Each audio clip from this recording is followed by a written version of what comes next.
warahmatullahi wabarakatuh. Bersyukur kepada Allah Subhanahu wa taala dengan lafaz hamdalah. Alhamdulillahirabbil alamin. Berselawat kita kepada Rasulullah sallallahu alaihi wasallam biqaulin Allahumma shalli ala sayyidina Muhammad wa ala ali sayyidina Muhammad. Assalamualaikum ya Rasulullah. Bapak Ibu jamaah salat fardu zuhur yang dimuliakan oleh Allah Subhanahu wa taala. Dalam Al-Qur'an Allah Subhanahu wa taala berfirman, "Wa qadara rabbuka alla ta'budu illa iyyah wa bil walidaini ihsana." Allah memerintahkan kita untuk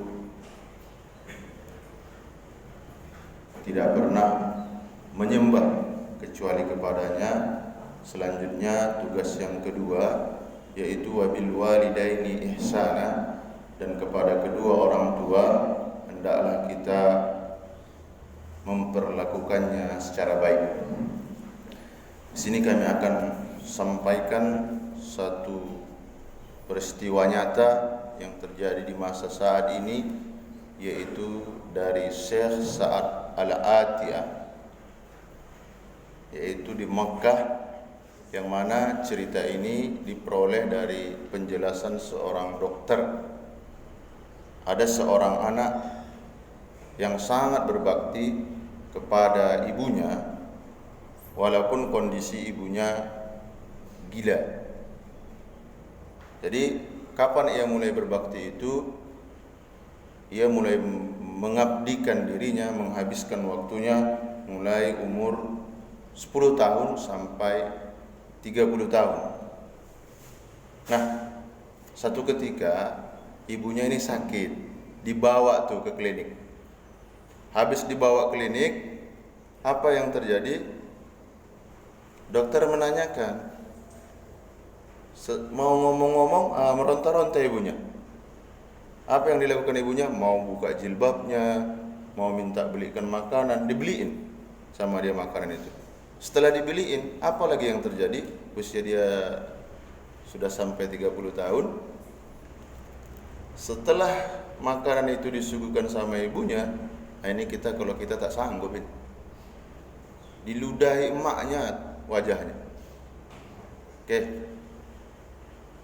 Terjadilah dialog dengan dokter. Ditanya, ini ibumu? Iya. Kondisinya seperti ini. Kondisinya gila. Iya. Sejak kapan ibumu gila? Ibu saya gila dari permanen. Dari lahir sudah memang ditakdirkan Allah seperti itu. Loh, kamu kok bisa dilahirkan?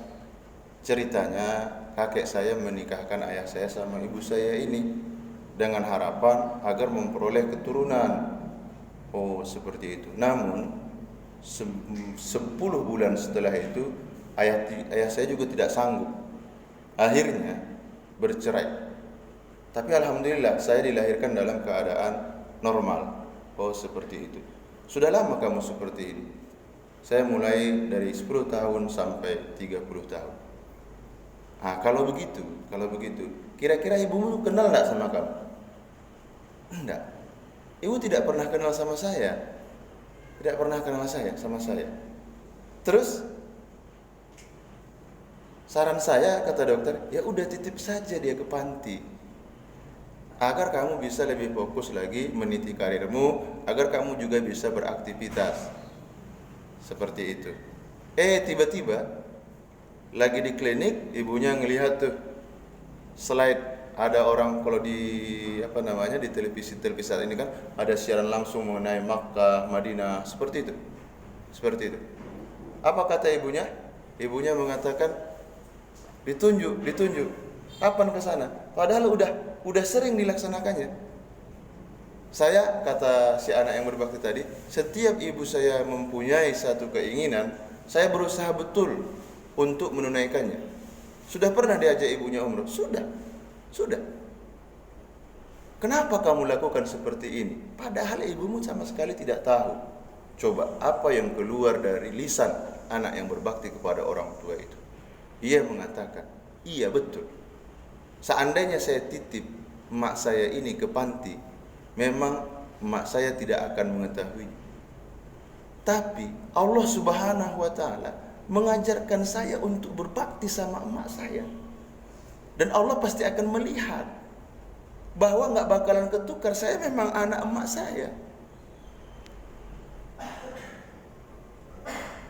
Akhirnya setelah seperti itu, mendengarkan penjelasan seperti itu, ya sudah, dikasih dia resep obat. Kebetulan ibunya ada riwayat gula, pulang. Apa yang dilakukan oleh dokter tadi? Ditutupnya klinik itu. Tutup di klinik. Kenapa? Karena selama ini sudah sering saya mendengarkan tausiah mengenai berbakti kepada orang tua. Tapi sekarang Allah tunjukkan nih, orang masih sanggup berbakti sama ibu, sama ayahnya, sama emaknya, kondisi dalam keadaan gila. Jadi kalau beberapa pesan dan hadis Nabi juga menganjurkan, Bapak Ibu jamaah yang dimuliakan oleh Allah, agar hidup itu berkah, mohon cek dan cek. Sekali satu hari ini, satu minggu ini, sudah ada enggak kita telepon ayah emak kita? Mau buka toko, mau buka warung, mau buka usaha, mau menyekolahkan anak, mau memuliakan anak, telepon dulu. Kenapa? Kita tidak usah mendatangi tempat-tempat yang lain. Itu ada keramat. Selagi masih ada keramat itu, kata Rasul, doanya akan disegerakan. Sekarang ya kita ogah-ogah nih, karena masih hidup mereka kita telepon, malas kita nelponnya. Besok, kalau misalnya satu saat ayah emak kita itu sudah tidak ada sama kita, sejadah yang pernah ia jadikan sholat, ya, kain yang pernah ia kita pakai, duduk saja kita di tempat sejadah itu, hilang rindu kita. Tapi kalau mereka sudah tidak ada, ini sungguh sangat luar biasa. Jadi mudah-mudahan apa yang disampaikan oleh Syekh Sa'ad Al-Atiyah ini memberikan motivasi. Di zaman kita saat ini masih ada orang yang berbakti kepada kedua orang tuanya, kalaupun kondisinya ibunya dalam keadaan gila. Mudah-mudahan ada hikmahnya. Mari kita tutup dengan ucapan hamdalah. Alhamdulillahirabbil alamin. Subhanakallahumma wa bihamdika asyhadu an la ilaha illa anta astaghfiruka wa atubu ilaik. Assalamualaikum warahmatullahi wabarakatuh.